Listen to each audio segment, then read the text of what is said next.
ああ、もういいか。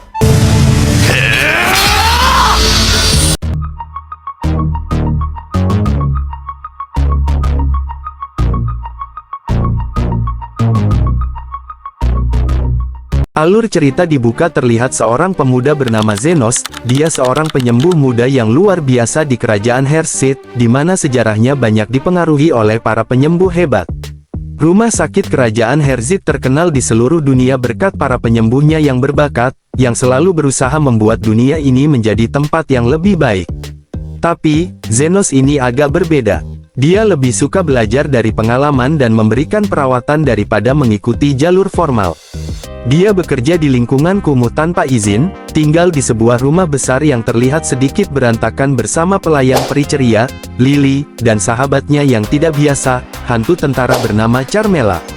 Setiap hari, Zenos menyembuhkan siapa saja yang datang kepadanya dengan uang untuk membayar, tanpa pernah menanyakan banyak hal. Suatu hari, setelah merawat pasien-pasiennya, Zenos pergi mengunjungi pasien yang bisa membayarnya lebih banyak. Sementara itu, Lily mulai memasak makan malam yang lezat. Tak lama setelah itu, sekelompok gadis ceria datang ke klinik untuk menghabiskan waktu bersama Zenos. Ada Zofia si gadis kadal, Linga si perempuan berbulu, dan ibu peri berotot bernama Eleve. Ketika ketiga gadis itu mulai berdebat tentang siapa yang akan mendapatkan perhatian Zenos lebih dulu, Lily yang sedikit kesal ikut campur. Setelah menenangkan mereka, Lily mengundang semua gadis untuk tinggal makan malam. Tapi, tanpa disadari, mereka menghabiskan sup lezat yang disiapkan Lily sebelum makan malam.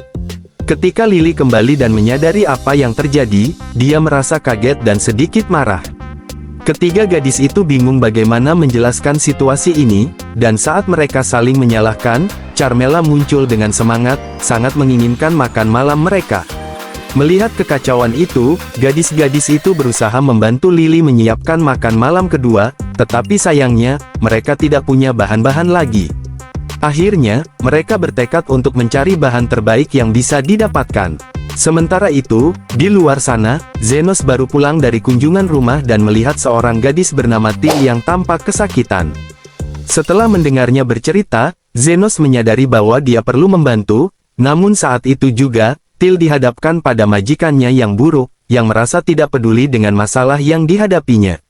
Zenos mengamati pertikaian itu tanpa ikut campur hingga saat yang tepat tiba. Dia berusaha melindungi Til dan bertindak heroik, tetapi situasinya menjadi semakin kacau dan penuh aksi. Dalam perjalanan kejadian yang menarik ini, Zenos menggunakan kemampuannya untuk menyembuhkan dan mengusir hantu yang merasuk, akhirnya mengembalikan Til ke keadaan semula. Setelah memperlihatkan kemampuannya, si majikan yang sombong itu terpaksa mengakui bahwa Zenos adalah penyembuh yang hebat. Namun, Zenos menolak untuk membantu si majikan tanpa imbalan yang sesuai. Akhirnya, Zenos menawarkan si gadis Til sebagai bagian pembayaran, dan saat mereka berdua mulai berinteraksi, Zenos membantu Til menyembuhkan masalah kesehatan yang dideritanya dengan kepiawaian penyembuhannya yang luar biasa. Selama momen-momen lucu dan hangat, Zenos dan Til mulai terikat. Dengan gaya santai, Zenos pun membebaskan Til dari perbudakan dan memberinya kesempatan baru dalam hidup. Setelah kembali ke rumah, Zenos pun disambut oleh Lily dan ketiga gadis pengacau yang membawa bahan-bahan untuk makan malam mereka. Sambil mencoba memasak dan menghibur para gadis, Zenos teringat akan masa lalunya saat menjadi bagian dari Golden Phoenix, sebuah kelompok petualang yang terkenal di kerajaan. Namun, ketika merasa tidak diterima, dia memutuskan untuk menemukan jalan baru dalam hidupnya. Karena Zenos merasa tidak tega meninggalkan Lily sendirian, dia pun memutuskan untuk membiarkannya bersamanya untuk saat ini. Mereka berdua melangkah masuk ke bagian kota yang sedikit terlupakan, di mana banyak rumah yang hancur dan sepi tanpa orang yang berlalu lalang. Lily bertanya, "Kenapa kita ke sini? Tempatnya menyeramkan." Zenos menjawab sambil tersenyum, "Kita perlu tetap berada di bawah radar, jadi kita harus mencari tempat yang aman." Setelah berkeliling, Zenos akhirnya melihat sebuah rumah yang masih cukup utuh. Dia mulai memeriksa tumpukan barang yang ada di sana, meski kondisinya tidak begitu baik. Dia merasa senang akhirnya memiliki atap di atas kepala setelah sekian lama tidur di luar saat menjalani kehidupan lamanya. Sementara itu, Lily menggunakan sihir cahayanya untuk menerangi ruangan, dan tiba-tiba, mereka bertemu dengan hantu yang tidak lain adalah Carmela. Lily, ketakutan, bersembunyi di belakang Zenos, berpikir bahwa ini adalah akhir bagi mereka. Namun, Zenos tampak tenang dan mengeluarkan sihir penyembuhnya, yang membuat lengan Carmela lenyap. Melihat keberanian Zenos, Lily bertanya, bagaimana kamu bisa melawannya? Zenos terlihat bingung dan menjawab, apa masalahnya? Aku sudah menghadapi ratusan musuh sebelumnya. Dia menyadari bahwa ternyata hantu-hantu itu lemah terhadap sihir penyembuhan. Zenos meminta maaf kepada Carmela karena telah memasuki rumahnya, tapi dia ingin tinggal di sana dan berjanji untuk tidak mengganggunya. Carmela yang tadinya ingin menyerang lagi, sekarang tertarik pada Zenos karena dia pernah berhadapan dengan banyak musuh dan belum pernah ada manusia yang berani menghadapinya. Dia memanggil pasukan hantu lainnya, tetapi Zenos dengan mudah mengalahkan mereka dengan sihir penyembuhnya. Sekali lagi, Zenos meminta maaf dan menanyakan apakah dia bisa mendapatkan satu ruangan untuk kliniknya. Carmela yang mulai mengagumi Zenos akhirnya setuju untuk berbagi tempat, asalkan lantai 2 tetap menjadi tempat tinggalnya. Hari-hari berlalu dan ruangan tersebut mulai terlihat seperti klinik. Saat mereka menyelesaikan beberapa penyesuaian, tepat saat itu, pintu terbuka dan seorang manusia kadal bernama Zan masuk, kali ini membawa saudara perempuannya. Sang saudari menunjukkan luka di lengannya yang telah terinfeksi oleh racun ajaib. Zenos memeriksa dan mengklaim, sepertinya lenganmu harus diamputasi. Ketika ditanya berapa biayanya, Zenos menjawab $100.000. Zan marah mendengar harga selangit itu, tetapi saudari Zan malah tenang dan menjelaskan bahwa Zenos cerdas dan dia adalah Zofia, pemimpin klan kadal yang terkenal. Zenos tidak menyangka, tapi dia pernah mendengar tentang Zofia yang dikenal baik hati, mencuri dari orang kaya dan memberikan pada yang miskin. Zofia bertanya, kenapa harganya bisa segitu? Zenos dengan santai menjelaskan bahwa memproduksi lengan baru membutuhkan banyak energi. Zofia terlihat bingung, generasi. Maksudnya apa itu? Dia mengaku bisa memotong lengan sendiri dan pasti akan membayar. Tak lama kemudian, dengan bantuan Zenos, dia berhasil mengamputasi lengannya dan membangunkan lengan baru. Zenos terkejut melihat betapa Zofia berani melakukan hal tersebut, dan Zofia berterima kasih, mengatakan akan merekomendasikan lebih banyak pasien padanya. Beberapa hari kemudian, Zenos menikmati secangkir teh bersama Carmela dan Lily setelah seharian merawat pasien. Lily bertanya, kenapa manusia kadal selalu datang dalam keadaan terluka? Zenos menjelaskan, ada 3 faksi yang selalu berperang di daerah kumuh, manusia kadal, orc, dan furis. Saat itu juga, pintu terbuka dan sekelompok furis bersama seorang gadis setengah manusia masuk. Gadis itu memperkenalkan dirinya sebagai Linga, pemimpin furis. Zenos tahu bahwa Linga adalah seorang tiran, jadi dia langsung menolak permintaan mereka. Namun, Linga tahu Zenos adalah penyembuh yang menyembuhkan manusia kadal. Ketika dia mengangkat kapak besar untuk menyerang Zenos, dia terkejut melihat perisai sihir Zenos menghancurkan kapaknya. Semua makhluk berbulu menyerang Zenos, tapi semua usaha mereka sia-sia. Lalu Carmela muncul, marah melihat tempatnya berantakan, dan semua makhluk berbulu ketakutan. Zenos mencoba menenangkan situasi untuk menyelamatkan nyawa, berkata, klinik ini untuk menyelamatkan, bukan menghabisi. Dengan itu, dia mulai menyadari bahwa kliniknya semakin ramai dengan pasien dari semua kalangan. Beberapa waktu kemudian, Zenos menerima kunjungan dari seorang orc yang mengatakan bahwa pemimpin mereka, Lady Lo, sedang sakit. Zenos ingin memeriksanya, namun orc itu menolaknya dengan alasan Lady Lo tidak bisa bergerak dan sangat berisiko datang ke klinik. Zenos menghela napas, siap untuk melakukan perjalanan ke sarang mereka. Di gua yang gelap, dia menemukan Lady Lo, seorang ibu orc yang cantik, dikelilingi oleh pengawalnya. Dia memberitahu Lo, aku di sini untuk membantu, tetapi Lo sudah tahu banyak tentang reputasinya. Zenos merasa tidak nyaman karena tidak ingin terlalu terkenal, tetapi Lady Lo menantangnya untuk mencari tahu apa yang salah. Dia mulai memeriksa dan menemukan ada benjolan di perutnya yang ternyata adalah sebuah bom. Zenos terkejut dengan situasi aneh ini, tetapi dengan tenang, dia tahu mereka harus segera mengatasi masalah ini. Zenos bertanya kepada Lady Lo apakah ada yang mencoba meracuni dirinya.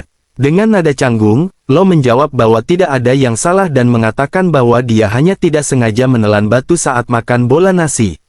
Zenos pun berbalik dan meminta waktu sejenak untuk menangani masalah itu. Namun, Lo menghentikannya, menjelaskan bahwa batu itu bisa meledak jika tidak ditangani dengan benar. Para orc, dengan dramatis, mengelilingi Lo dan mendeklarasikan bahwa mereka tidak akan meninggalkannya meskipun risiko yang dihadapi sangat berbahaya. Zenos, yang sedikit kesal dengan drama ini, hanya ingin pergi. Namun, Lo kemudian menggoda Zenos dengan menyebutkan bahwa dia memiliki harta karun tersembunyi di salah satu peti yang ingin dia berikan kepadanya. Zenos bingung mendengar hal itu, berpikir mungkin Lo sedang bercanda. Dia sangat terkejut ketika Lo melemparkan kunci emas kepadanya dan mengatakan kunci itu dapat membukakan harta karun. Setelah mendengar itu, Zenos bertanya mengapa dia melakukannya, dan Lo menjelaskan bahwa dia tahu Zenos selalu memberi harga yang wajar dan bahkan tidak meminta uang sepeser pun dari anak-anak. Dia sangat menghargai sikap Zenos dan ingin mendukung kerja baiknya. Akhirnya, Zenos merasa tergerak untuk menangani masalah ini. Dia mengeluarkan pisau bedah ajaibnya dan mengiris perut Lo. Para orc menjerit ketakutan dan bersiap-siap untuk melawan, tetapi Zenos cepat mengeluarkan batu mani dan menyembuhkan perut Lo dengan sih. Lo ternganga melihat kemampuannya, tetapi masih mengingatkan Zenos bahwa dia harus melepaskan batu itu sebelum meledak. Dengan keberanian yang penuh, Zenos menggenggam batu tersebut dan mengizinkannya meledak. Namun, setelah debu menghilang, Zenos sama sekali tidak terluka, dan Lo terkesima. Dengan tenang, Zenos membersihkan debu dan mengembalikan kunci ke Lo sembari pergi. Lo bingung, bertanya mengapa Zenos melakukan itu dan tidak mengambil harta karun untuk dirinya sendiri. Zenos menjelaskan, aku hanya meminta harga yang wajar dan apa yang kamu tawarkan terlalu banyak untuk operasi sederhana. Sejak hari itu, ketiga pemimpin faksi mulai datang ke kliniknya secara teratur tanpa alasan yang jelas, dan Zenos hanya berpikir bahwa mereka tidak punya pekerjaan lain. Sementara Lily curiga bahwa mereka mungkin menyukai Zenos, Carmela bahkan berkomentar bahwa ketiga pemimpin itu sedang mengalami patah hati dan mungkin akan berperang satu sama lain untuk mendapatkan perhatian Zenos. Suatu pagi, ketiga pemimpin faksi berkumpul di medan perang, siap untuk menentukan siapa yang akan menjadi raja dunia bawah. Namun, sebelum pertarungan dimulai, Zenos dan Lily muncul dengan tenang. Alih-alih menghentikan pertarungan, Zenos malah meminta mereka untuk melupakan pertikaian itu untuk selamanya. Meskipun Zofia berusaha melukai Linga, dan Linga menghindar, kekacauan pun pecah dengan semua faksi mulai saling berkelahi. Lily melihat semua kekacauan itu dengan cemas, namun tidak ada yang jatuh atau menyerah, karena semua luka mereka terus sembuh berkat Zenos. Ketika para pemimpin akhirnya menyadari betapa konyol itu semua, mereka tertawa dan setuju untuk menghentikan pertempuran, memutuskan untuk memerintah dunia bawah dengan damai. Lily bergembira, sementara Zenos berpikir bahwa dia akan meminta biaya yang tinggi karena menyembuhkan banyak orang sekaligus cukup melelahkan. Beberapa hari berlalu dan Zofia serta saudaranya kembali ke klinik untuk perawatan. Kali ini, Linga dan Lo juga hadir untuk bersantai. Saat Zenos menanyakan Zofia tentang luka yang dia alami, Zofia menjelaskan bahwa dia baru saja mencuri dari seorang bangsawan yang terlalu kaya dan berkelahi dengan pengawalnya. Kakaknya menambahkan bahwa dia malah ditangkap oleh wanita gila bernama Iron Rose yang menembakinya layaknya seorang petualang sejati. Carmela bersenandung sambil menyatakan bahwa mawar besi itu mungkin akan segera datang ke klinik mereka karena dia berhasil menyatukan tiga faksi yang bertikai dan mungkin dianggap ancaman oleh para bangsawan. Zenos, yang tidak ingin terlibat, langsung duduk untuk menikmati hidangan yang Lily siapkan. Kemudian, mawar besi memasuki daerah kumuh dan terkejut melihat betapa damainya antara kaum Furis dan manusia kadal. Dia menegur salah satu manusia kadal, bertanya siapa yang menyatukan semua ini, tetapi manusia kadal itu menyangkal mengetahui nama mediator tersebut karena lebih memilih kerahasiaan. Dalam kekacauan yang terjadi, mawar besi mengambil langkah tanpa ragu dan mengeluarkan senjatanya, mengira dia bisa menyelesaikan segalanya. Teriakannya minta tolong membuatnya panik, dan beruntunglah, saat itu Zofia dan saudara laki-lakinya kebetulan berjalan di dekatnya, memaksa wanita itu untuk melarikan diri. Namun, saat berlari, ia tak bisa tidak memperhatikan bahwa luka di tangan Zofia tampak telah sembuh, sebuah penanda yang mengundang banyak pertanyaan. Wanita itu kemudian merambah ke kota dan akhirnya menemukan klinik Zeno dengan langkah terburu-buru. Ketika dia masuk, dia menanyakan arah menuju kota, tetapi saat berusaha membantu, ia segera mengeluarkan senjatanya dan menembakkan granat asap.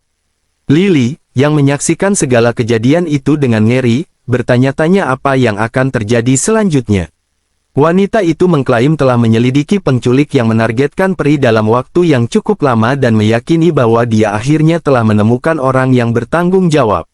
Lily berusaha membela Zenos, mengatakan bahwa dia bukan penculik, tetapi wanita itu berkeras menolak. Dia mengingatkan bahwa mengadopsi anak dari spesies lain tanpa izin adalah tindakan ilegal. Itu membuat Lily panik, berusaha menjelaskan bahwa Zenos adalah penyelamatnya.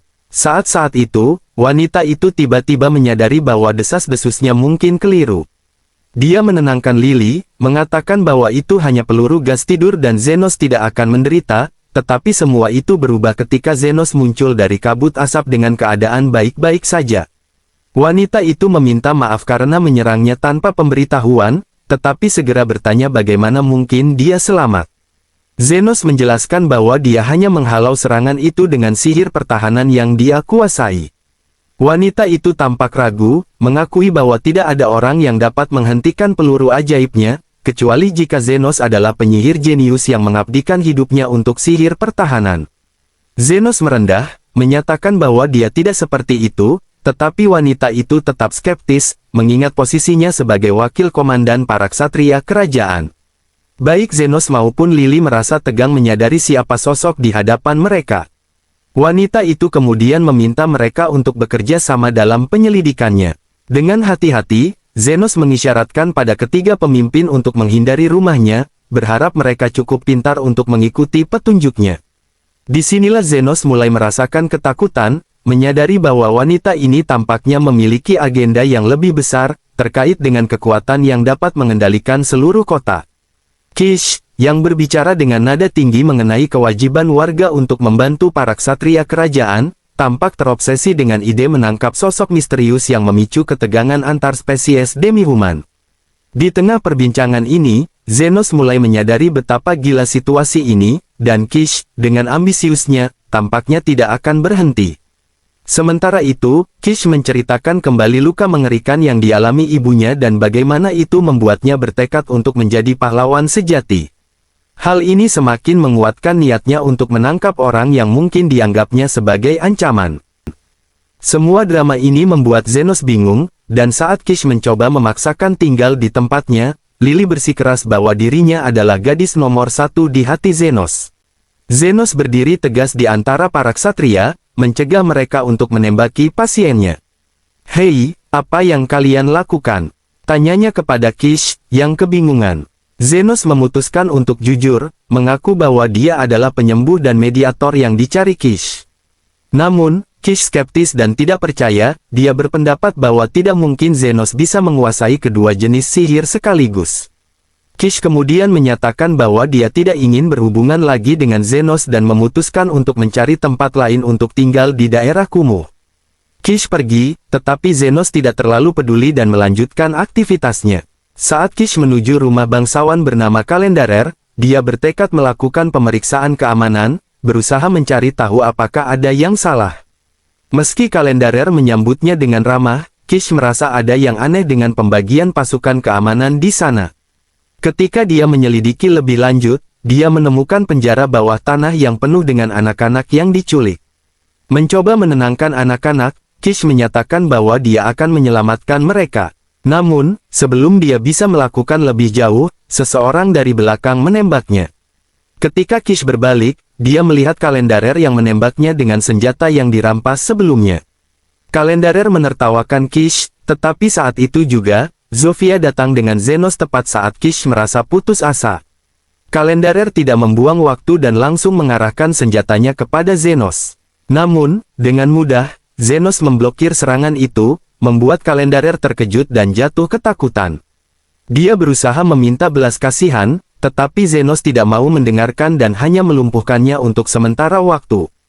Setelah itu, Zenos kembali ke Kish, yang merasa hancur karena situasi ini.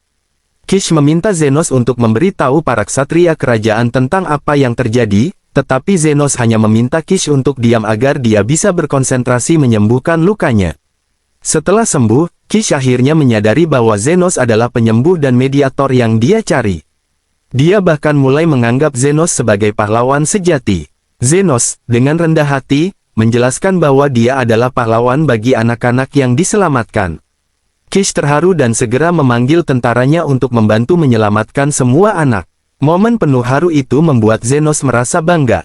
Namun, saat mereka bersiap pergi, Kish bertanya pada Zenos mengapa dia mau menolongnya meski dia belum membayar sewa.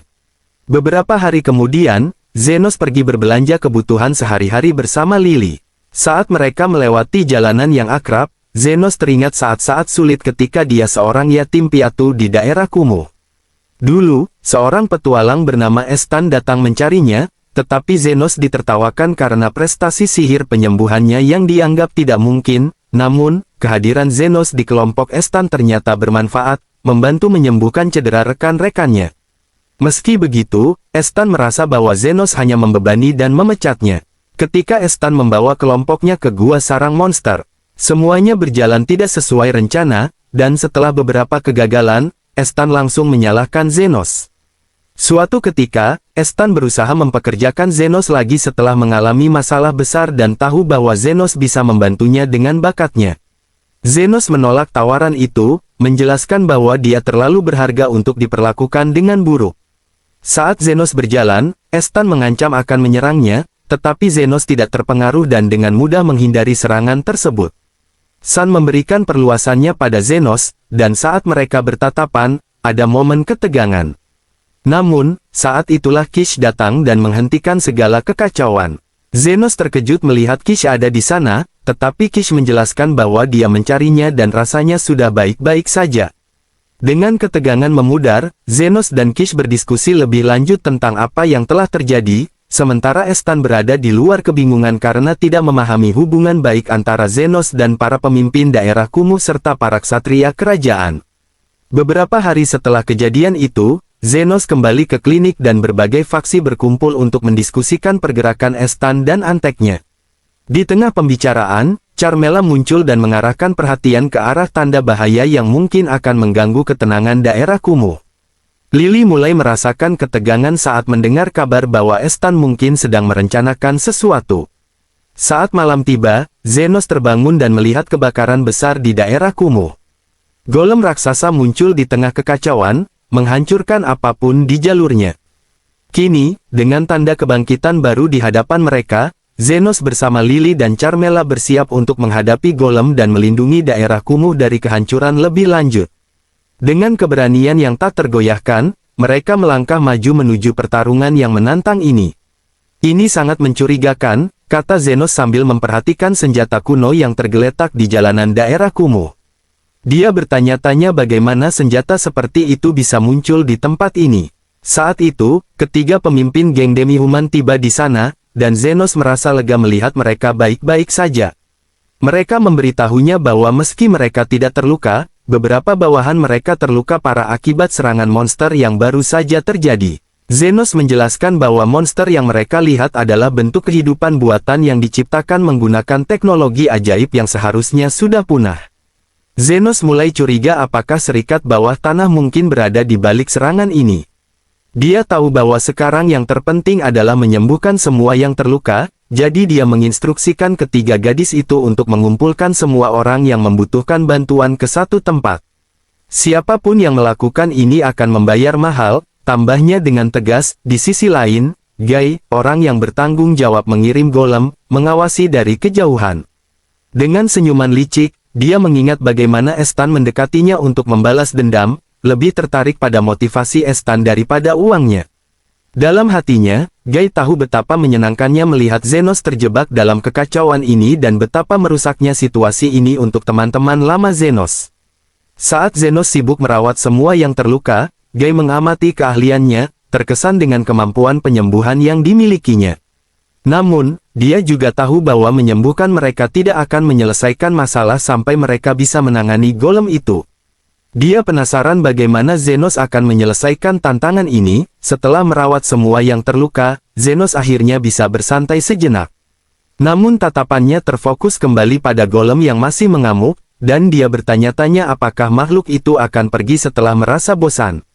Carmela memberitahunya bahwa itu tidak mungkin, karena golem tidak akan berhenti sampai perintahnya dipenuhi. Perintah itu mungkin untuk menghancurkan daerah kumuh, tambahnya. Sedikit khawatir, Zenos mendengar penjelasan Carmela. Tapi golem seharusnya tidak bisa diciptakan di era ini, kata Carmela. Inti golem yang terbuat dari batu ajaib hanya ditemukan di benua selatan yang dulunya merupakan kekuasaan Raja Iblis, dan sekarang hampir tidak ada lagi yang tersisa. Saat mereka berdebat tentang mungkin siapa yang bisa memiliki akses ke sumber daya tersebut, Zenos menyadari bahwa mereka harus segera menghancurkan golem. Meskipun Carmela memperingatkannya tentang risiko, ketiga gadis sukarela menawarkan diri untuk bergabung dengannya dalam menghadapi monster itu. Zenos tahu bahwa untuk menghancurkan golem, mereka harus menghancurkan inti golem. Tapi saya tidak ingin menghancurkannya karena saya tidak bisa menjual inti itu, keluhnya. Mereka pergi bersama untuk melawan golem, dan Zenos meningkatkan kekuatan gadis-gadis itu dengan buff miliknya. Menggunakan potensi mereka yang baru, satu pukulan saja sudah cukup untuk mematahkan kaki golem. Namun, golem itu segera memperbaiki kerusakan dan menyerang Linga. Untungnya, Zenos ada di sana untuk melindunginya. Dia menyembuhkan luka Linga seakan tidak ada yang terjadi. Zenos merasa kewalahan, tetapi dia mulai kembali ke ritme pertarungan. Dia menggunakan mantra pertahanan dan penyembuhan sesuai kebutuhan. Sementara gadis-gadis itu terus berjuang melawan golem, Zenos tahu bahwa beberapa luka akan lama untuk pulih. Dia memerintahkan gadis-gadis itu untuk mematahkan kedua kakinya agar mereka bisa menjatuhkan golem itu.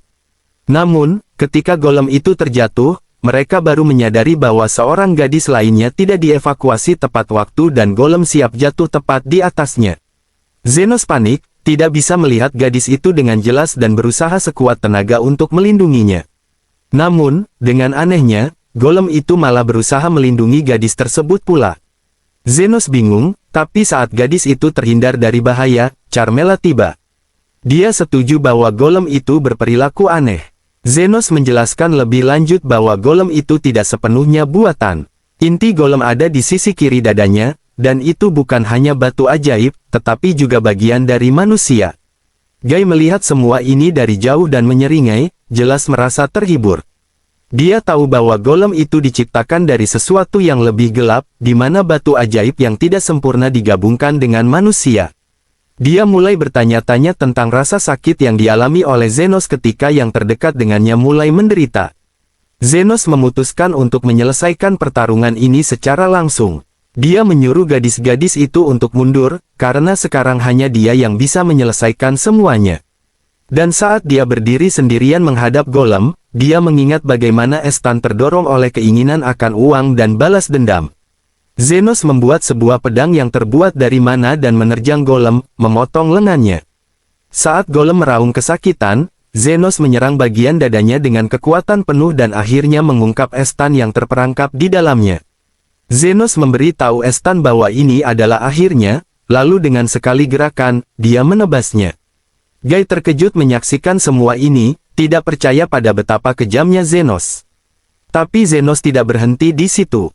Dengan hati-hati, dia menyembuhkan Estan, menghancurkan bagian tubuhnya yang menyatu dengan batu ajaib dan meregenerasinya. Dalam proses itu, Zenos bertindak dengan kuasanya, menunjukkan dedikasinya sebagai penyembuh tanpa batas. Kepala Estan berputar, kesadaran baru mulai mengalir saat Zenos mengingatkan dia tentang kebaikan yang telah dilakukan di masa lalu. Beberapa hari kemudian, Kish datang untuk memberi kabar tentang penyelidikan. Mereka belum mendapatkan bukti yang kuat, tetapi nama Guy muncul dan mereka mencurigainya. Zenos bersumpah akan menemukan Guy suatu hari nanti untuk menagih semua yang terhutang padanya. Meskipun kesulitan di depan masih mengintai, dia tahu bahwa mereka akan berhasil dengan bantuan teman-temannya. Dengan semangat, Zenos pun bergegas ke pemandian air panas untuk berendam dan menghilangkan rasa lelahnya. Dia merenungkan bagaimana rencana awalnya untuk menjadi penyembuh bawah tanah demi hidup tenang kini tampak jauh dari jangkaunya. Namun, dia sangat menyukai momen-momen santai seperti ini ketika bisa bersantai sendiri. Tentu saja, momen tenang itu tidak bertahan lama. Tiba-tiba, pintu kamar mandi terbuka, dan Zofia masuk. Zenos panik dan berteriak, "Ini pemandian pria." Zofia dengan santai menjawab bahwa dia melihat tanda di luar yang mengatakan tempat itu sedang dibersihkan, jadi tidak ada yang akan datang. Aku ingin lebih mendekat, Zenos, tapi mungkin itu bukan ide terbaik, katanya sambil merayu. Zenos memperhatikan gerak-gerik Zofia dan saat itu, Linga masuk ke ruangan, berkata, aku merasa sangat pusing. Zofia lantas menangkap Linga, dan keduanya mulai berkelahi. Tepat pada saat itu, Lo muncul dari air dan menyatakan bahwa dia telah menunggunya. Kacauan penuh munculan terjadi ketika Zenos berusaha menjaga kedamaian di tempat itu. Kish tiba-tiba menerobos masuk, berteriak kepada gadis-gadis itu tentang tingkah tidak tahu malu mereka di pemandian pria. Hentikan berakting seperti kamu tidak ada di sini untuk Zenos juga. Semua berjalan kacau saat mereka mulai berkelahi. Merasa lelah, Zenos mengusir mereka semua untuk pergi ke pemandian wanita. Hal ini justru berujung pada mereka bertemu dengan tabib bernama Yum di pemandian wanita. Yum terkejut melihat berbagai ras berkumpul. Dia mencoba melatih Carmela, tetapi Carmela secara tiba-tiba melewati dinding dan masuk ke pemandian pria untuk mengganggu Zenos.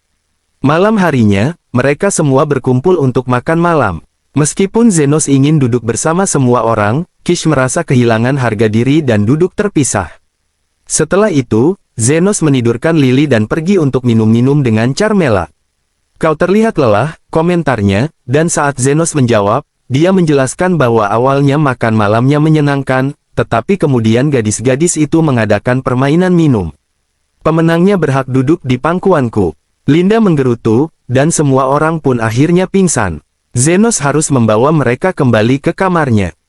Keesokan paginya, ledakan mengejutkan datang dari dapur dan manusia adalah yang pertama merespons. Dia bergegas ke dapur dan menemukan pemiliknya tergeletak dengan luka bakar parah akibat ledakan batu api. Segera ia memberikan pertolongan pertama dan memberitahu istri pemiliknya untuk membawanya ke rumah sakit. Saat itu, Zenos muncul dan Yuman meminta bantuannya untuk membawanya ke rumah sakit terdekat yang memiliki lingkaran penyembuhan tingkat lanjut. Zenos meragukan perlu untuk dibawa ke rumah sakit, lalu pergi begitu saja sambil berkomentar, saya ingin makan yang enak dari masakan mereka.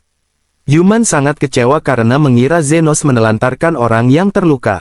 Namun, tak lama kemudian, pemilik itu terbangun, bertanya apa yang terjadi, dan menyadari bahwa dia baik-baik saja. Yuman tidak bisa berpikir dengan jernih, menyadari bahwa Zenos mungkin adalah penyembuh elit yang bisa menyembuhkan cedera serius seperti itu dengan cepat. Begitu kembali ke rumah sakit kerajaan, Yum menceritakan kejadian itu kepada atasannya. Mereka pasti ingin mempekerjakan Zenos jika dia benar-benar terampil, komentarnya. Namun mereka tidak punya cukup informasi untuk menemukannya. Ketika Yum menyebutkan bahwa Zenos mengenakan mantel hitam, atasan menjadi penasaran. Dia ingin mencari Zenos secara pribadi setelah mendengar tentang keterampilannya. Beberapa hari kemudian, saudaranya Zofia datang bergegas sambil membawa seorang pria yang pingsan, ternyata bos manusia. Aku menemukannya pingsan setelah dia batuk darah di daerah kumuh, jelasnya. Zenos dengan sigap menyingkirkan untuk memindai pria itu dan menemukan bahwa dia menderita penyakit paru-paru merah. Dia segera memperingatkan semua orang agar menjauh, karena penyakit itu sangat menular. Namun, dalam sekejap, lelaki itu terbangun dan memuji Zenos karena sangat hebat dalam mendiagnosis penyakit. Dia dikenal sebagai Ernardo, seorang tabib elit dari rumah sakit kerajaan. Aku mendengar tentang penyembuh bawah tanah yang terampil dan ingin bertemu. Katanya, setelah diskusi panjang, mereka berhasil menyelesaikan berbagai topik menarik. Zenos terkesan saat mengetahui banyak hal baru tentang dunia kesehatan. Dan ketika Zenos akhirnya mendapatkan tawaran untuk bekerja di rumah sakit kerajaan, dia merasa siap untuk tantangan baru yang ada di depan matanya. Zenos tidak hanya memahami dunia rumah sakit kerajaan lebih baik, tapi juga menemukan jalinan persahabatan yang akan membantunya di setiap langkah ke depan. Dengan dukungan dari Lily, teman-teman gadisnya, dan pengetahuan baru dari Ernardo, dia bersiap menghadapi apapun yang akan datang di petualangannya. Zenos sangat terkesan dengan penjelasan tentang penyembuhan yang diberikan oleh Eren. Setelah itu, Zenos tiba di rumah sakit kerajaan bersama Eren dan Yuman, dan dia benar-benar terpesona oleh ukuran tempat tersebut. Wow, ruangan ini terlalu besar dan terang untuk seleraku, katanya sambil melirik sekeliling. Apakah kalian tidak punya ruangan yang gelap dan teduh? Disitulah aku merasa paling nyaman. Yuman terlihat kurang menyukai sikap Zenos, tapi Eren cepat-cepat menyarankan agar mereka ke kantornya dulu sebelum membahas hal lain. Ternyata, kantornya gelap, teduh, dan sedikit berantakan, membuat Zenos merasa lebih betah. Setelah itu, Eren mulai membahas urusan bisnis. Dia memberi tahu Zenos bahwa dia menyewa tempat ini untuk menyelidiki beberapa orang hilang. Zenos mengernyit, tapi itu bukan keahlianku. Eren segera merespons bahwa Zenos hanya perlu berkeliling dan mengajukan beberapa pertanyaan.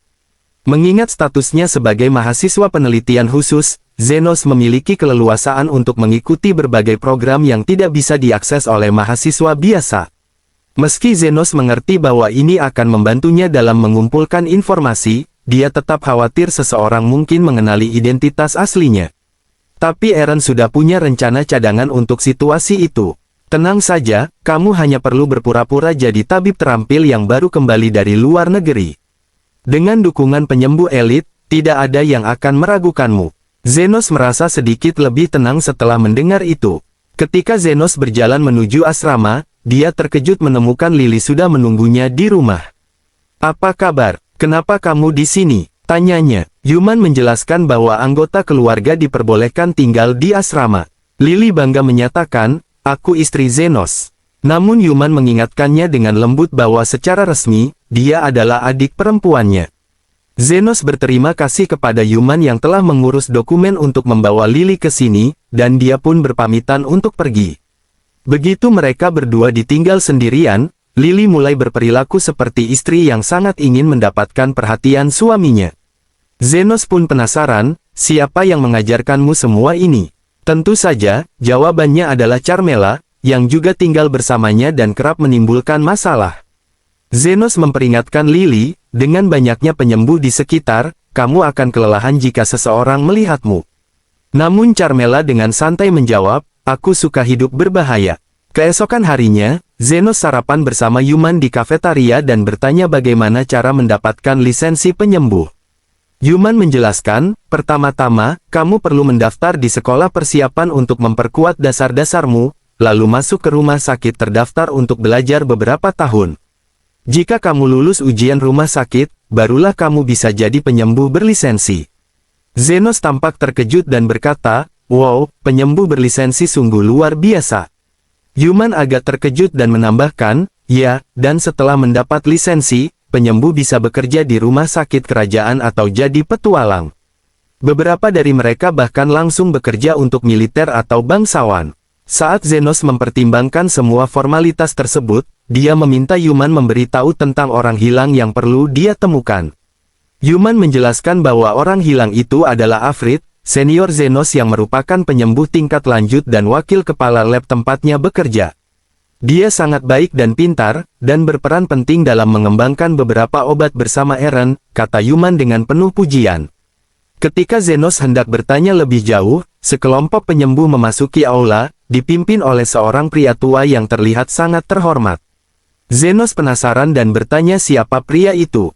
Yuman menjelaskan, itu adalah Profesor Goldrin, wakil direktur rumah sakit dan penyembuh tingkat lanjut kelas 7.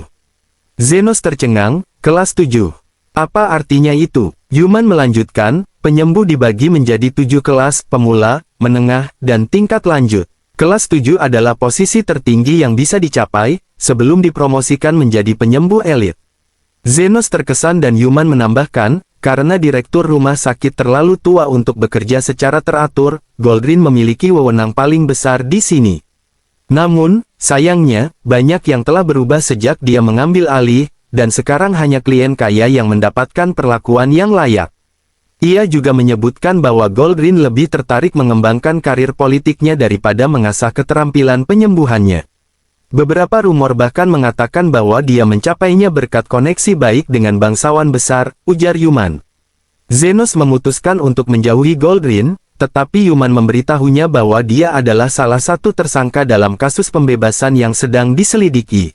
Zenos merasa sangat semangat saat dia mengetahui bahwa banyak penyembuh berbakat telah dikumpulkan di bawah bimbingan Goldrin. Ia memutuskan untuk meminta Eren meminjamkan Afrit kepadanya untuk beberapa waktu. Sejak Goldrin mendanai penelitiannya, Eren merasa berkewajiban untuk membalas budi, dan Afrit juga ingin mendiversifikasi resumenya. Namun, setelah 1 bulan kerja, Afrit tiba-tiba menghilang. Ketika ditanya mengenai hal itu, Goldrin dengan dingin menyatakan bahwa dia tidak tahu apa-apa tentang kepergian Afrit. Zenos mengerti situasinya, tetapi dia ingin tahu bagaimana cara mendekati Goldrin. Karena performa kamu luar biasa, Goldrin pasti akan mendekatimu duluan, jawab Yum. Namun, Zenos masih meragukan dirinya sendiri. Saat Yum berusaha menjelaskan lebih lanjut, seorang lelaki brengsek berambut merah bernama Crescent tiba-tiba muncul dan mulai mencela Zenos tanpa alasan. Siapa dia? Tanya Zenos, merasa penasaran. Yum menjelaskan bahwa Crescent adalah mantan teman sekelasnya yang sekarang menjadi sombong setelah diintimidasi oleh kelompok Gold. Zenos memutuskan untuk pergi ke kelas, dan dalam perjalanan, dia mengenang bagaimana guru-gurunya mengajarkannya tentang menjadi penyembuh yang tidak hanya menyembuhkan luka, tetapi juga berusaha memperbaiki dunia. Saat kelas dimulai, sang profesor mengajarkan tentang monster mayat hidup. Zenos sudah memiliki banyak pengetahuan tentang topik itu berkat pengalamannya, tetapi dia terkesan dengan metode sistematis yang digunakan di rumah sakit. Ketika profesor mulai menjelaskan tentang hantu dan bahaya pertemuan dengan mereka, Zenos terkejut. Ketika profesor bertanya apakah ada yang memiliki pengalaman melawan monster mayat hidup, Crescent segera berdiri dan menyombongkan diri bahwa dia telah mengalahkan 30 hantu. Dia kemudian beralih kepada Zenos dan bertanya apakah dia pernah melawan hantu. Zenos tersenyum, ingin menarik perhatian tanpa terlalu berlebihan. Aku bisa menangani sekitar 30 hantu juga, jawabnya, dan seluruh kelas terkejut. Profesor meminta Zenos menjelaskan lebih lanjut dan dia menceritakan bagaimana mereka bisa menemukan lebih banyak hantu di ruang bawah tanah. Cara tercepat untuk mengatasi mereka adalah dengan ulang mantra penyembuhan, ujar Zenos. Semua orang tercengang, dan Crescent terlihat sangat iri. Ia mengikuti Zenos ke kuliah berikutnya yang membahas tentang lingkaran penyembuhan. Lingkaran penyembuhan bukan untukku, pikir Zenos, karena ia tahu dia bisa menyembuhkan pasiennya lebih cepat daripada menggambar lingkaran. Di akhir kuliah, profesor memanggil sukarelawan, dan Crescent bersemangat untuk tampil. Setelah mengesankan profesor, dia menyeret Zenos ke depan. Zenos menggambarkan satu lingkaran sihir yang pernah diajarkan gurunya, dan semua orang terkejut saat melihatnya. Profesor terkejut lebih jauh dan mengakui bahwa itu adalah lingkaran generasi, yang bisa menumbuhkan kembali organ yang hilang, sesuatu yang sangat langka. Setelah mendapat penjelasan, profesor berusaha merekrut Zenos ke labnya, namun Crescent semakin cemburu dengan perhatian yang Zenos terima. Beberapa waktu berlalu, rumor tentang Zenos sampai ke telinga Goldrin. Mendengar tentang kehebatan Zenos, Goldrin memutuskan untuk mengirim tim penyembuh untuk menangani sejumlah hantu yang terlihat di pemakaman setempat, dan dia menginginkan Zenos untuk bergabung dengan tim itu. Tim yang dipimpin oleh Crescent pun berangkat, tapi setengah dari mereka ketakutan saat melihat hantu dan mulai panik. Zenos, merasa tidak efisien, segera menggunakan mantra penyembuhan tinggi untuk mengalahkan semua hantu sekaligus. Semua orang terkejut, tetapi Crescent dengan cepat mengambil pujian untuk dirinya sendiri, bersikap seolah-olah dia yang mengalahkan semua hantu. Meskipun Zenos tidak peduli dan ingin mengabaikan perdebatan semacam itu, Crescent berusaha mempertahankan kedudukan yang ia dapatkan. Namun, tiba-tiba, muncul Raja Zombie Raksasa yang membuat semua orang panik. Sementara penyembuh lainnya tidak tahu harus berbuat apa, Zenos dengan tenang menyiapkan diri. Crescent, yang terdorong oleh ego, berlari ke Raja Zombie meskipun ketakutan. Zenos menonton, berpikir, Crescent hanya melakukan ini untuk perhatian. Ketika Crescent diserang dan hampir ditangkap oleh zombie, Zenos menggunakan keterampilan tingkat tinggi bernama Mega Hell untuk menyelamatkannya. Setelah pertempuran, Zenos menyadari bahwa monster mayat hidup tampaknya tertarik pada Carmela, yang sedang tinggal di rumah sakit. Dia menjelaskan teorinya kepada Carmela, yang bangga akan perhatian yang didapatnya dan berkata, baiklah, ini mungkin karena auraku yang luar biasa. Keesokan harinya, Crescent berlari untuk melaporkan hasil pertempuran mereka. Meskipun dia mau mengaku Zenos berperan penting, dia juga menginginkan pengakuan untuk dirinya sendiri. Namun kabar tentang heroisme Zenos menyebar dan Goldrin menerima semua informasi itu dengan cepat. Dengan sukses yang didapat, Zenos ditawari untuk bergabung dengan Lab Goldrin, dan meski dia ragu, Zenos tahu bahwa kesempatan ini dapat membawa manfaat bagi semua orang. Hal-hal mulai berubah dengan cepat.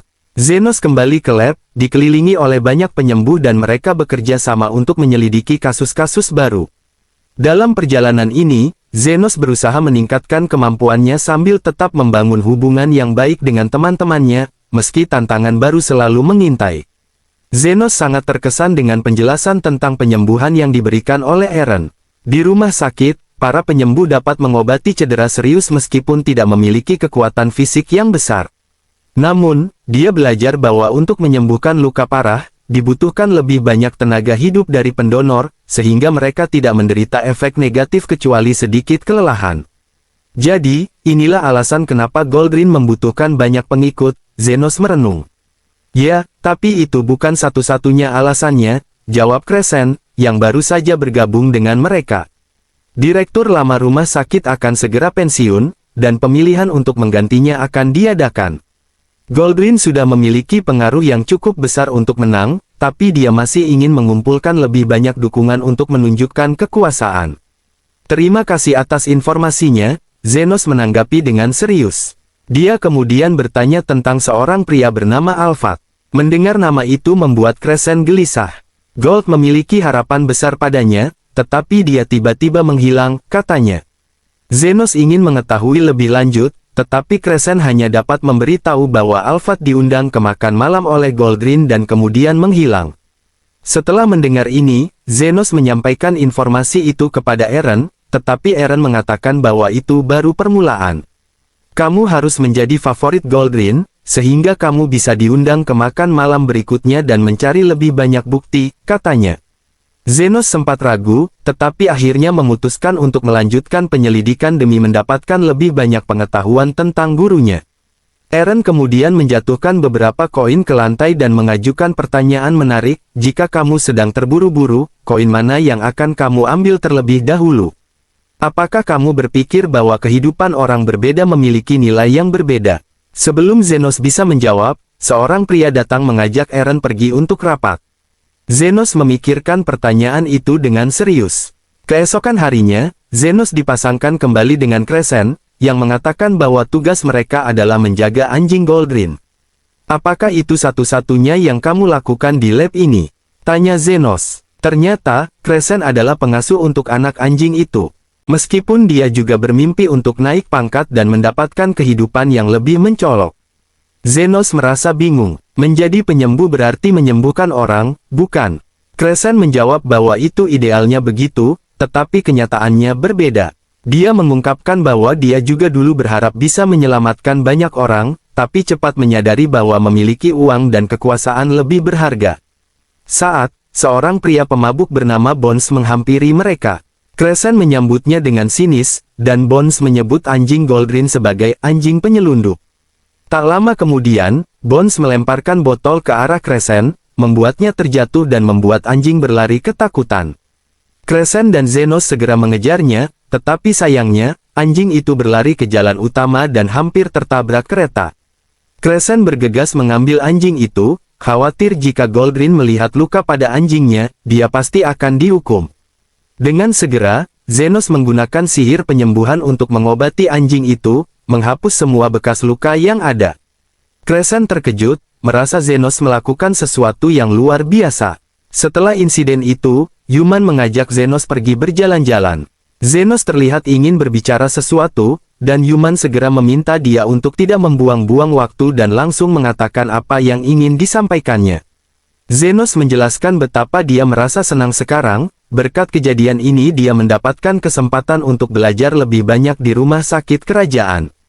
Ketika bercerita tentang gurunya, Zenos dengan bangga mengatakan bahwa dia berutang banyak pada pengajaran gurunya yang luar biasa. Yuman juga berbagi tentang Eren, yang membimbingnya sangat dekat, bahkan menyebutkan bahwa Eren juga memiliki kisah kehilangan. Saat mereka berbincang, Carmela mendengar percakapan dari jauh dan ingin bergabung. Ah, Zenos sudah menemukan calon istri lain, ujarnya bercanda. Zenos hanya tertawa, mengabaikan komentar itu. Tak lama setelah itu, mereka kembali ke asrama, ketika Crescent mendekati mereka dengan berlari dan langsung berlutut di hadapan Zenos, memohon pertolongan. Dia tampak benar-benar tertekan, dan meski Zenos sudah merasa bosan mendengar keluhannya, Carmela berbisik kepadanya bahwa situasi ini mungkin akan menjadi sesuatu yang menarik. Crescent menjelaskan bahwa permohonan bantuannya berawal beberapa jam lalu, saat Goldrin baru kembali dari pertemuan dengan seorang bangsawan terkemuka yang selalu mendukungnya. Bangsawan tersebut menceritakan tentang putrinya yang mengalami ruam di wajah, yang semakin hari semakin banyak. Goldrin menyadari bahwa itu adalah penyakit yang dikenal dengan nama Oddfest. Dia tahu meskipun tidak mematikan, gadis itu perlu dioperasi untuk menghilangkan bekas luka, namun hal itu bisa meninggalkan bekas permanen. Sementara Goldrin yakin bahwa dengan bantuan banyak siswa yang menyumbangkan kekuatan hidup mereka, dia bisa memperbaiki wajah gadis dengan sempurna. Masalahnya adalah si gadis enggan membiarkan orang lain melihat wajahnya yang penuh bekas luka. Merasa terjepit, dia merasa butuh waktu untuk bersantai dengan anjing peliharaannya yang menggemaskan. Namun, saat keluar dari kantornya, dia disambut asistennya yang mabuk dengan kabar bahwa anjingnya tertabrak kereta kuda. Goldrin seketika marah, tapi asisten itu menenangkan, "Tenang saja, pengasuh sudah menyembuhkannya." Setelah memastikan anjingnya baik-baik saja, Goldrin terkejut dan berpendapat bahwa jika orang yang menyembuhkan anjingnya bisa melakukannya tanpa merusak wajahnya, mungkin mereka juga bisa menyelamatkan wajah putri bangsawan tersebut. Dan disinilah nama Crescent terjebak dalam perkara itu. Kembali ke waktu sekarang, Zenos memutuskan untuk mendengarkan detail permintaan Crescent sebelum mengambil langkah selanjutnya. "Goldrin ingin aku menyembuhkan wajah putri salah satu 7 bangsawan besar," katanya, wajahnya tampak ketakutan. "Jika aku gagal, aku tidak akan pernah memiliki kesempatan lagi." Zenos menyarankan, terdapat cara untuk mengatasinya. Potong saja jaringan cacat di wajah gadis itu dan kemudian sembuhkan. Namun Crescent tampak bingung, tapi orang biasa tidak bisa melakukan itu. Yuman menambahkan, "Kenapa Goldrin meminta seseorang sepertimu untuk menangani kasus sebesar ini?" Crescent mencoba bersikap percaya diri, "Mungkin Goldrin mulai memperhatikanku." Yuman hanya bisa menggelengkan kepala mendengar jawabannya. Air mata mulai menggenang di mata Crescent saat dia jujur, menyatakan ketidakberdayaannya. "Aku sudah mengaku bahwa aku tidak berguna saat insiden Raja Zombie, dan jika sekretarisnya tahu kali ini aku gagal," suaranya tercekat. Dia melanjutkan memohon bantuan Zenos, dan tepat saat itu, Lily muncul sambil membawa teh. Yuman memperkenalkan Lily sebagai adik perempuannya, namun Crescent tidak bisa menahan rasa ingin tahunya. Melihat bagaimana manjanya Lily, dia bertanya-tanya apakah mereka benar-benar saudara kandung. Keesokan harinya, bangsawan tersebut mendesak Goldrin ke dalam keadaan darurat. Goldrin pun membawa Crescent dan Zenos bersamanya. Di hadapan mereka, bangsawan menjelaskan bahwa putrinya, Charlotte, tidak ingin menjalani operasi karena takut wajahnya akan terluka. Ia terjebak di kamar dan menolak untuk ditemui siapapun. Sang ayah sangat khawatir dan meminta Goldrin untuk meyakinkan putrinya. Dengan hati-hati, Goldrin mencoba membujuk Charlotte untuk percayakan perawatan padanya. "Tapi, aku tidak mau. Tak seorang pun boleh menyentuh wajahku," ujarnya ketakutan. Charlotte, yang ternyata memiliki kepribadian narsis yang berlebihan, mengira bahwa semua ini adalah konspirasi dari gadis bangsawan pesaing yang cemburu padanya. Crescent merasa ini adalah kesempatan emas untuk menarik perhatian, dan dengan percaya diri berkata kepada Zenos, "Aku akan meyakinkan Charlotte untuk menjalani operasi. Setelah dia sembuh, dia pasti akan jatuh cintaku." Namun Charlotte malah mengabaikan Crescent, dan Goldrin memberi sinyal kepada Zenos untuk mencoba berbicara dengannya. Di luar, Zenos dengan tenang menjelaskan, "Tidak apa-apa jika kamu tidak mau dioperasi. Semua orang pasti takut wajahnya terluka." Dia menambahkan bahwa benjolan itu tidak menimbulkan masalah kesehatan. Menggunakan pendekatan yang sedikit mengejek, dia mengatakan bahwa benjolan itu mungkin terlihat seperti wajah tua, dan beberapa orang akan sangat terikat pada wajah itu hingga mereka memberinya nama. Zenos pun tersenyum puas saat melihat Charlotte tertarik pada prosa nuansa hitamnya. Crescent menganggap ini adalah strategi yang bagus dan berusaha keras meyakinkan Charlotte. Namun, buktinya tidak menggembirakan. Charlotte berteriak ketakutan, tidak ingin menjadi jelek. Semua orang berusaha meyakinkannya, Tetapi Charlotte tidak bersedia menjalani operasi tanpa jaminan tidak ada bekas luka. Goldrin merasa putus asa dan meminta kepada Zenos untuk berbicara dengan Charlotte secara langsung. Saat menuju balkon, Zenos melihat Charlotte tampak sangat kehilangan semangat, penuhi rasa putus asanya karena dia merasa seolah tidak ada harapan. Namun Zenos menemukan seekor burung yang terluka dan mengalihkan perhatiannya. "Apa kamu ingin membantu burung ini sembuh?" tanyanya, dan Charlotte tampak tertegun melihat burung itu. Zenos bertekad, "Jika kamu ingin sembuh, aku akan membantumu tanpa memandang status sosialmu." Dengan itu, dia melepaskan burung tersebut dan membiarkannya terbang bebas, menunjukkan bahwa terkadang harapan bisa hadir dari tempat tak terduga. Dengan sedikit rasa tertegun, Charlotte akhirnya setuju untuk menjalani operasi. Dari sini, prosesi operasi darurat mulai berlangsung. Goldrin memberi tahu Crescent dan Zenos bahwa mereka jika operasi ini gagal, mereka akan menyesal selamanya. Crescent bergetar dan berjanji akan melakukan yang terbaik, sementara Zenos menginginkan untuk mengambil alih. Crescent bingung, "Apakah kamu pernah melakukan ini sebelumnya?" Zenos dengan tenang menjawab bahwa dia pernah merawat Outfest saat kecil. Crescent merasa percaya padanya. Saat operasi dimulai, Zenos melihat Crescent bergetar saat memegang pisau bedah. "Berhenti gemetar, itu hanya akan meningkatkan risiko," Zenos berkata tegas. Sementara Goldrin, tidak sabar, memerintahkan mereka untuk segera memulai. Berkat petunjuk Zenos, Crescent berhasil menyingkirkan akar penyakit dari wajah Charlotte. Namun saat mencoba mengeluarkan akar terakhir, mereka panik menemukan bahwa akar itu nyangkut di saraf. Mereka berdebat tentang apa yang harus dilakukan, dan Goldrin, dalam tekanan, memutuskan bahwa satu-satunya pilihan adalah memotong saraf tersebut. Dalam keraguan, Crescent berusaha mendapatkan kepercayaan bangsawan untuk menjadi jaminan pada putrinya. Tiba-tiba, Zenos bersikap percaya diri, "Jangan khawatir. Kita hanya perlu menyambung kembali saraf yang terputus."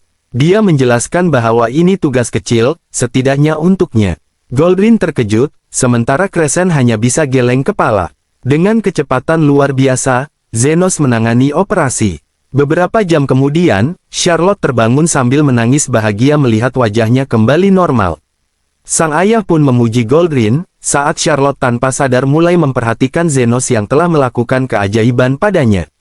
Keesokan harinya, Zenos membantu manusia merapikan beberapa peti obat-obatan eksperimental saat Eren tiba dan mulai bertanya tentang operasi gadis bangsawan. Zenos dengan bangga melaporkan semuanya baik-baik saja. Eren senang dan berpikir ini akan menarik perhatian Goldrin. Kemudian Crescent berlari masuk dan memberitahu semuanya, "Goldrin mengundang kita berdua untuk makan malam-malam ini." Eren tersenyum, "Selamat, kamu kini satu langkah lebih dekat pada misimu." Malamnya, pesta makan malam diadakan di rumah Goldrin. Dia memulai pidato dengan berita bahwa direktur rumah sakit saat ini akan segera pensiun dan dia yakin punya cukup suara untuk menggantikan posisi itu, berkat dukungan para bangsawan. Crescent sangat semangat, tetapi Zenos dan Lily menyuruhnya untuk tenang dan tidak bertindak konyol. Pesta berlangsung seru. Crescent pun berusaha mencari Sugar Daddy, sementara Zenos memutuskan untuk mengumpulkan petunjuk. Sambil berbincang dengan para tamu, dia tahu ada penipu yang pernah muncul di pesta sebelumnya. Zenos mendekati Bones, sekretaris Goldrin yang nampak mabuk.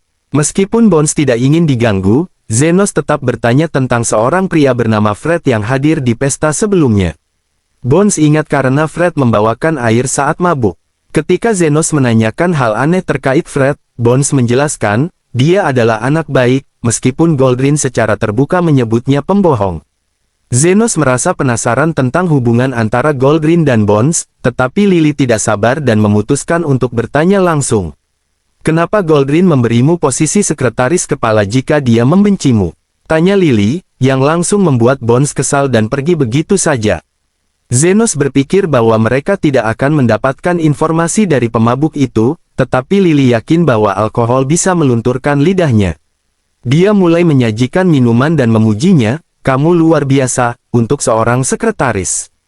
Bones, yang terpengaruh, mulai bercerita tentang cita-citanya menjadi fotografer saat muda. Zenos bingung dengan apa yang sedang dilakukan Lily dan dia hanya mendapatkan jawaban, Carmela mengajarkan bahwa gadis cantik bisa membuat pria berbicara tanpa henti dengan pujian dan alkohol. Zenos semakin penasaran dan bertanya lebih lanjut tentang apa yang terjadi pada hari itu 13 tahun lalu yang mengubah segalanya. Bones melanjutkan ceritanya tentang bagaimana Goldrin telah bekerja keras dalam penelitiannya, sampai suatu ledakan terjadi setelah dia mendapat terobosan penting. Memuji Fennel yang membantunya mendapatkan posisi dokter di rumah sakit, Bones akhirnya pingsan ke meja. Kembali di rumah, Zenos memberitahu Lily bahwa meskipun dia sudah mengumpulkan berbagai informasi, masih ada yang terasa hilang. Tiba-tiba, Carmela muncul, menawarkan bantuannya. Zenos terkejut dan panik, bertanya apa yang dilakukan Carmela di tempat yang dipenuhi tabib. "Tenang saja, aku sudah mati. Tidak ada yang perlu ditakuti," kata Carmela. Lily bertanya apakah dia tahu apa yang terlewat, dan Carmela memberitahu bahwa dia mendengar ocehan Bones yang mabuk. Dia menghubungkannya dengan informasi yang mereka butuhkan. Di rumah Zofia, Linga, dan Eleve menunggu Zenos kembali tanpa semangat untuk berdebat. Tiba-tiba, seorang bawahan Zofia berlari dan memberi kabar bahwa saudaranya mengalami kecelakaan serius di reruntuhan dan kini sekarat. Dikejutkan oleh berita ini, Zofia langsung panik, bertanya-tanya kapan Zenos akan kembali, tetapi Zinga dan Eleve berargumen bahwa mereka tidak bisa menunggu. Sementara itu, Carmela melanjutkan ceritanya tentang Goldrin yang dulunya adalah peneliti tidak terkenal hingga dia bertemu Fennel. Zenos mengaitkan benang merah antara kedua pria itu.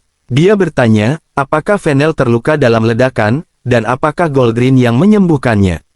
Carmela menjelaskan bahwa hal ini biasanya terjadi, namun Goldrin sangat menyembunyikan cerita itu dari publik. Dia mengatakan bahwa ledakan tersebut harus mengakibatkan cedera parah, dan sekarang Zenos mulai bertanya-tanya apakah pemulihan total mungkin terjadi. Lily, dengan ide cemerlang, berkata, mungkin orang lain yang menyembuhkan Fennel pada hari ledakan itu, dan dia pergi sebelum Goldrin tiba. Dia melanjutkan bahwa Goldrin mengambil keuntungan dari situasi ini, sedangkan Bones melihat semua kejadian dan memeras Goldrin untuk mendapatkan posisinya sebagai sekretaris pertama. Semuanya mulai terasa masuk akal, namun Zenos masih bertanya-tanya bagaimana semua ini berhubungan dengan hilangnya seorang penipu. Lily menambahkan pemikirannya yang lain. Mungkin Bones memberitahu penipu itu saat mabuk di pesta terakhir. Penipu itu bersembunyi sekarang, takut akan konsekuensi jika kabar ini tersebar. Tepat saat itu, Crescent muncul dan berkata ingin memperkenalkan mereka kepada beberapa orang penting yang bersedia jadi sugar daddy-nya. Ia meyakinkan Lily untuk bergabung. Saat Zenos dan Carmela ditinggal sendirian lagi, mereka merenungkan kemungkinan lain. Zenos berkata bahwa jika ada ledakan, mungkin ada korbannya yang lain di luar Fennel.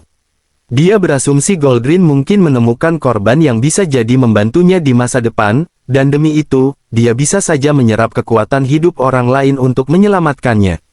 Carmela setuju dengan teorinya dan bertanya apa yang akan dilakukan Zenos selanjutnya. Dia menjawab bahwa dia akan melaporkan semua temuannya dan memutuskan langkah selanjutnya.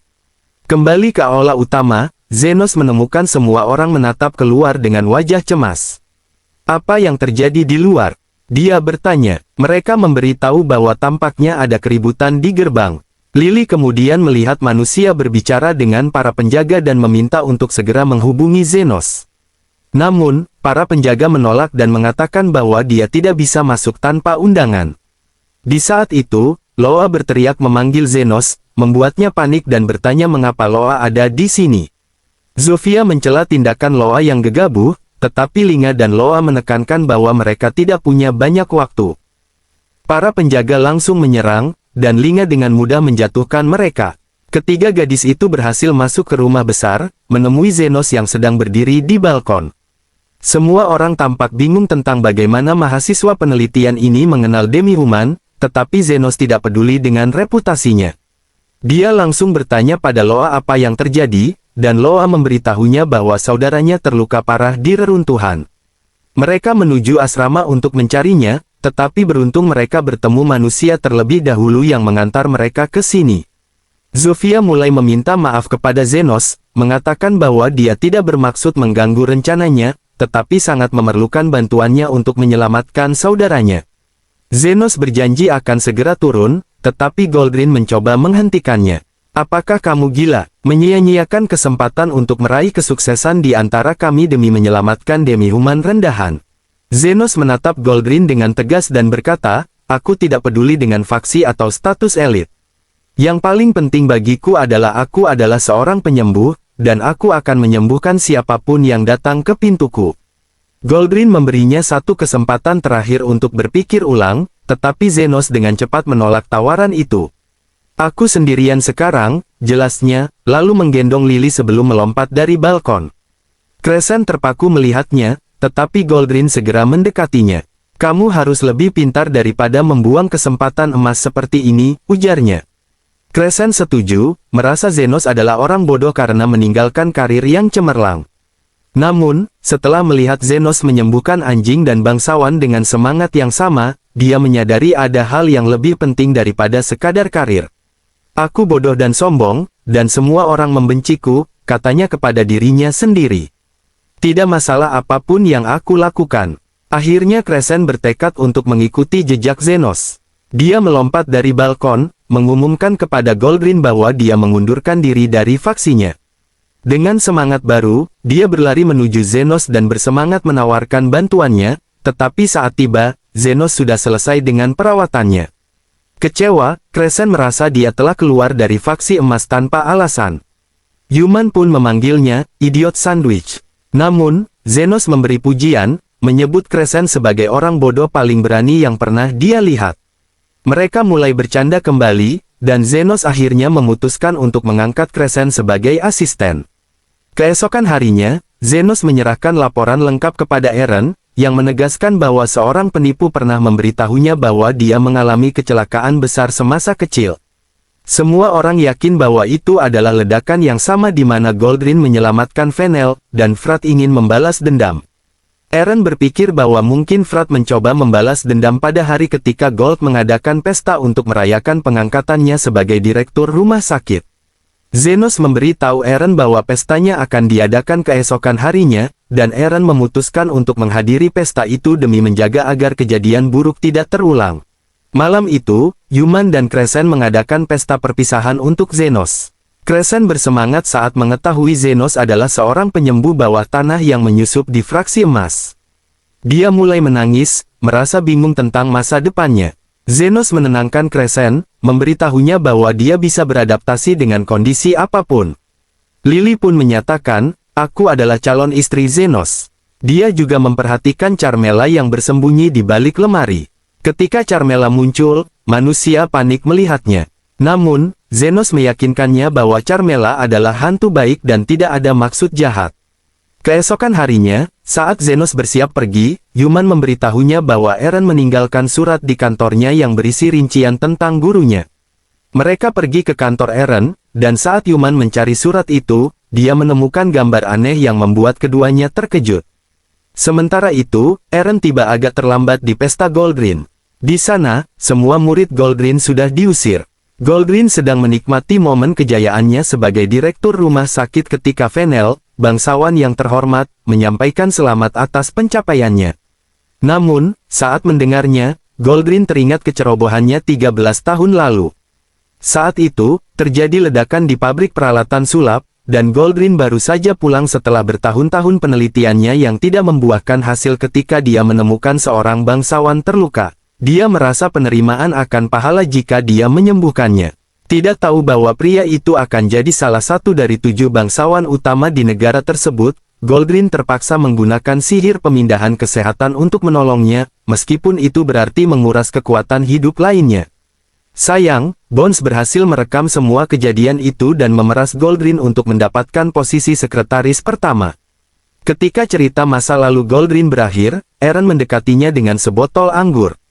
Selamat, ujarnya pada Goldrin, yang meremehkan niatnya. Goldrin kemudian membicarakan Zenos, yang menurutnya memiliki potensi besar, tapi pada akhirnya dia merasa kecewa karena Zenos lebih memilih jalan lain. Goldrin mengungkapkan bahwa faksinya tidak bisa mementingkan kesehatan para petani karena tidak menguntungkan secara sosial dan politik.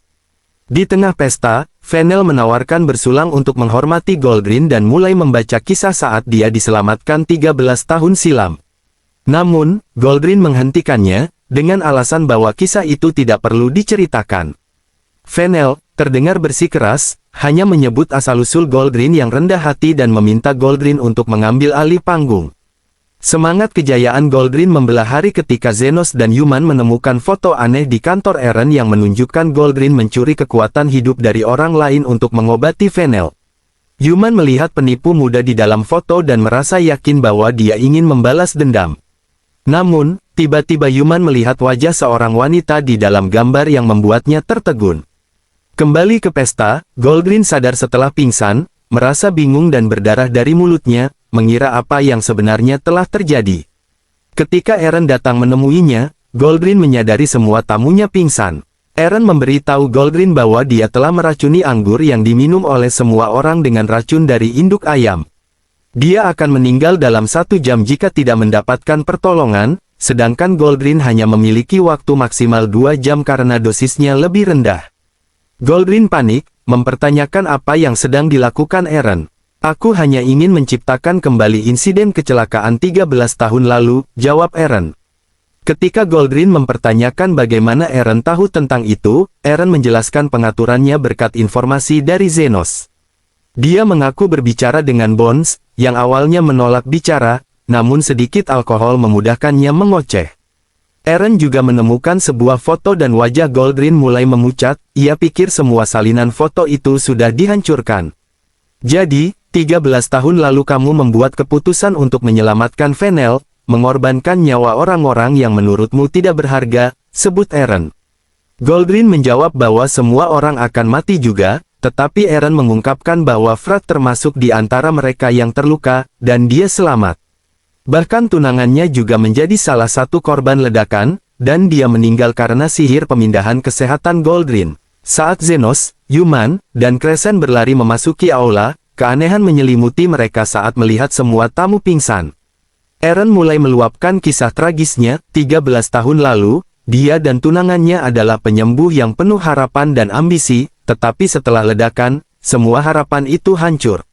Dia sangat terpukul sampai-sampai kehilangan semangat hidupnya. Menginginkan keadilan tetapi tanpa bukti yang cukup. Itulah alasan dia merekrut Zenos, agar Zenos dapat menemukan kebenaran atau setidaknya informasi tentang masa lalu Goldrin. Crescent mulai berteriak, mengatakan bahwa meskipun dia tidak memiliki pacar, dia juga akan kehilangan semua yang dia miliki jika terjadi sesuatu pada orang-orang di sekitarnya. Dia menuduh Eren bahwa meracuni orang yang tidak bersalah itu tindakan yang sangat salah. Zenos, sambil menepuk punggung Crescent, berkata bahwa dia akan meneruskan dari arah ini.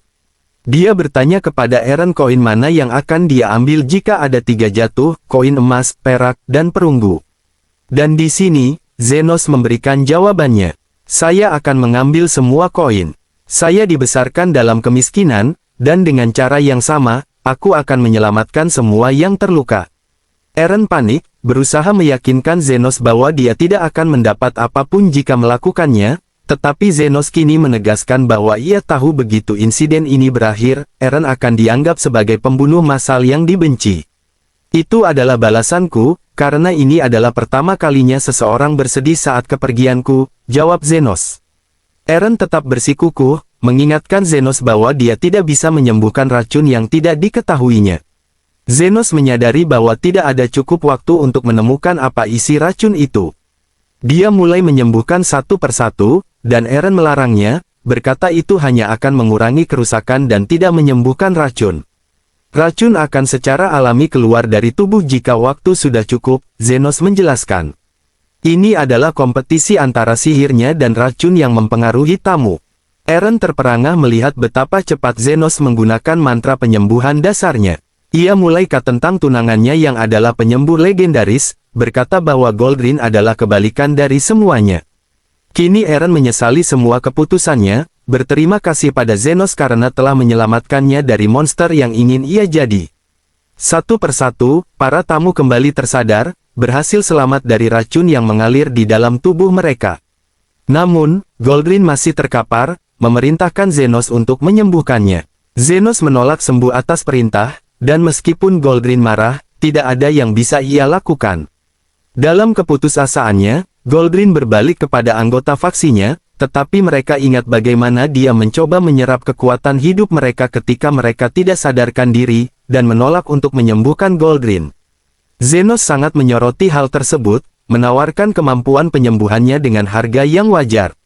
Menuliskan angka yang jauh lebih banyak daripada semua wanita dalam hidupnya, Goldrin mengeluh bahwa dia tidak bisa membayar sebanyak itu untuk penyembuhan sederhana. Zenos menegaskan bahwa ini sebuah perpisahan yang harus ditangguhkan saat ini. Sambil bersiap menerima tawaran Zenos, Fennel muncul. Ia menandakan kepada Goldrin bahwa ada masalah yang lebih serius yang perlu mereka bicarakan. Kesejatian Goldrin bersiap menghanguskan seluruh umat di pestanya. Tak lama kemudian, Eren ditangkap, dan Zenos serta Yuman datang menemuinya. Eren tampak ceria, meskipun sendirian, terkejut karena mereka diizinkan bertemu begitu cepat. Zenos memberi tahu Eren bahwa dia memiliki beberapa kontak di pengawal kerajaan yang bisa membantunya, dan pada saat itu, Kish muncul dengan pemikiran bahwa Zenos hanya mencari alasan untuk bertemu seorang narapidana. Zenos memutuskan untuk membiarkan Kish tinggal di dunia dulu dan memberitahu Eren bahwa dia membutuhkan jawaban atas beberapa pertanyaan. Manusia itu terlihat khawatir dan langsung bertanya apakah Eren benar-benar meracuni semua tamu di pesta tersebut. Eren menjawab tegas bahwa dia tidak melakukannya. Aku hanya menciptakan zat kimia yang akan membuat mereka pingsan dan melumpuhkan untuk sementara, jelasnya. Rencanaku adalah menciptakan kembali kejadian 13 tahun lalu sehingga Goldrin mau mengakui kejahatannya. Yuman merasa lega karena ini berarti Eren tidak bersalah dalam hal ini. Dengan percaya diri seperti itu, Zenos akhirnya pulang dan bertekad untuk melanjutkan hidupnya sebagai tabib bawah tanah yang siap mengobati siapa saja dan apa saja, selama harganya tepat. Ini merupakan bujukan untuknya, dia merasa bisa menjalani hidup yang sesuai dengan prinsipnya sendiri, membantu tanpa memandang status, yang menjadi benang merah dalam niatnya sebagai penyembuh.